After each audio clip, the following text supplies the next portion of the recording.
Hello friend, स्वागत है आप सभी का हमारे यूट्यूब चैनल में। फ्रेंड, आज हम एलटी ग्रेड मैथमेटिक्स का फुल सिलेबस लेकर आए हैं और साथ ही साथ हम यहाँ बात करेंगे कि एलटी ग्रेड में कितने क्वेश्चन का पेपर होता है, पेपर ऑनलाइन होता है ऑफलाइन, क्वालिफाई मार्क क्या होता है, जनरल ओबीसी और एससी का, नेगेटिव मार्किंग क्या होता है। तो ये जो पेपर होता है, पेपर हमारा ऑफलाइन मोड में होता है और टोटल नंबर जो होता है 150 नंबर होता है। 150 क्वेश्चन होता है और प्रति क्वेश्चन 1 नंबर का होता है। और पेपर जो होता है हमारा 2 पार्ट में होता है। पार्ट ए में जो होता है जीएस रहता है। जीएस सभी के लिए कंपलसरी है। 30 क्वेश्चन होता है 30 नंबर का। और पार्ट बी में सब्जेक्ट रिलेटेड रहता है, जैसे जिसका जो सब्जेक्ट होगा। साइंस वालों का जैसे मैथ हो गया, मैथ वालों का मैथ हो गया, साइंस वालों का फिजिक्स केमिस्ट्री हो गया। ऐसे 120 क्वेश्चन सब्जेक्ट रिलेटेड होगा और 120 नंबर का। इसमें जो निगेटिव मार्किंग होता है 1/3 का होता है, या इसे 0.33 कहते हैं। ठीक है, अब जो क्वालिफाई मार्क होता है, यहाँ से क्वालिफाइंग मार्क देखेंगे तो जनरल का जो होता है, जनरल और ओबीसी का 40%, यानी कि 150 में 40% कितना होगा, 60 नंबर। और एससी एसटी का 30%, तो 150 का 30% कितना होगा, 45 नंबर। अब देखिए, ये जो 2 पार्ट होता है तो दोनों पार्ट में क्वालिफाई मार्क लाना अनिवार्य है, क्वालिफाई होना अनिवार्य है। जैसे पार्ट है 30 नंबर का है, तो इसमें जनरल और ओबीसी वालों को 12 नंबर लाना होगा, 40%। और सब्जेक्ट में क्या हो जाएगा, 48 नंबर। सब्जेक्ट में 48 नंबर, ये हो गया जनरल और ओबीसी। अब यहीं से जब देखेंगे एससी और एसटी के लिए 30%, तो 30 का 30% कितना होगा, 9 नंबर। और 120 में 30% कितना होगा,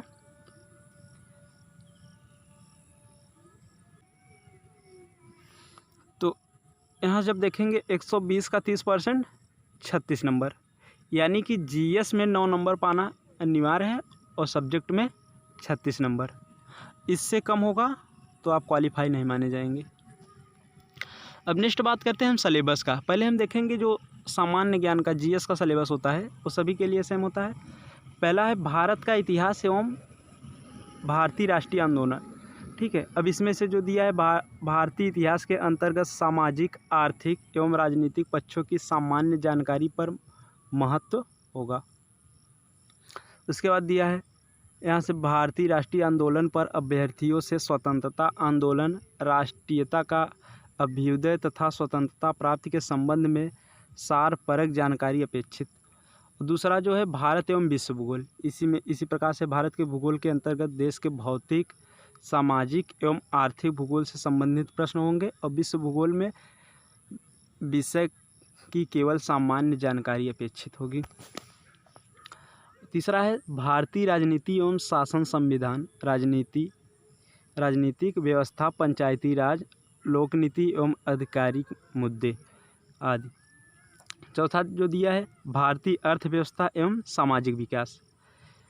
पांचवा राष्ट्रीय एवं अंतर्राष्ट्रीय महत्व की समसामयिक घटनाएं, जिसे हम करंट अफेयर्स कहते हैं। छठा दिया है यहाँ से भारतीय कृषि, ये कृषि से रिलेटेड है। सातवां दिया सामान्य विज्ञान। सामान्य विज्ञान में तीनों विज्ञान पढ़ना होगा, जैसे फिजिक्स, केमिस्ट्री, बायो। आठवां दिया प्रारंभिक गणित हाई स्कूल स्तर। अंक गणित पूछेगा, बीज गणित एवं रेखा गणित, जो कि हाई स्कूल स्तर के होंगे। और लास्ट टॉपिक क्या दिया है, अभ्यर्थियों से यहाँ अपेक्षित होगा कि उत्तर प्रदेश के विशेष परिप्रेक्ष्य में उपयुक्त विषयों का उन्हें सामान्य परिचय हो। उत्तर प्रदेश के बारे में अभ्यर्थियों को पता हो। ये हो गया हमारा जीएस का पाठ्यक्रम। अब हम देखेंगे मैथ का। मैथ के पाठ्यक्रम में क्या देखेंगे, पहला है बीजगणित। बीजगणित के अंतर्गत ये पूरा है समीकरण सिद्धांत, समांतर गुणोत्तर एवं हरात्मक श्रेणी, प्राकृतिक संख्याओं के वर्गों एवं घनों का योग, ये सब हमारा सिलेबस है। उसके बाद दूसरा चैप्टर है रियल एनालिसिस, वास्तविक विश्लेषण। तीसरा है सदिश विश्लेषण। चौथा क्या है, श्रमिक संख्याएं। पांचवा कलन, जिसे अवकलन और समाकलन कहते हैं। छठा ज्यामिति।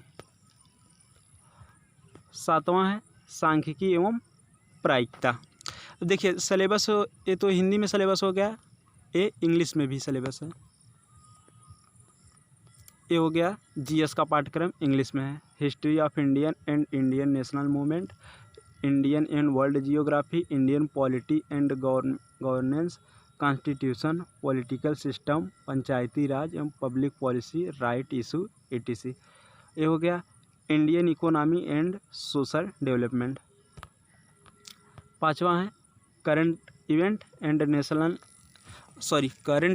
Of national and international important, Indian agriculture, general science और ये क्या हो गया elementary mathematics up to class 10th level.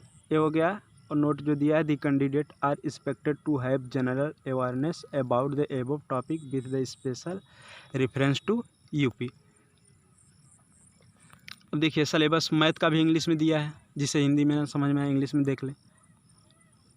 Algebra दिया है, अलजेब्रा में दिया theory of equation, AP GP HP, sum of square and cube of natural number, permutation combination, binomial theorem में पूरा दिया है।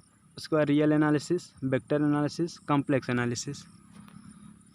फिर दिया है calculus, geometric, static and probability. अगर यहाँ से देखा जाए तो जो लोग TGT PGT का प्रिपरेशन कर रहे थे लगभग उन लोगों का सब्जेक्ट रिलेटेड सारा कंप्लीट ही है, तो उन लोगों को पढ़ने में ज़्यादा कठिनाई नहीं होगा। उन लोगों को GS पढ़ना होगा, सामान्य ज्ञान पेपर, और GS क्वालिफाई करना कंपलसरी है और सब्जेक्ट में भी क्वालिफाई करना कंपलसरी है। यदि आप ये सोच रहे हैं कि आप सब्जेक्ट 120 में अगर 90 या 100 नंबर कर ले रहे हैं, GS में फ़ेल हो जा रहे हैं, तो आप पूरी पेपर में फ़ेल माने जाएंगे। या आप GS में पूरा 30 में 30 कर ले रहे हैं और सब्जेक्ट में 40% नहीं पा रहे हैं, तब भी फेल माने जाएंगे आप। इसलिए दोनों को एवरेज में लेकर चलना है, दोनों को क्वालिफाई करना अनिवार्य है।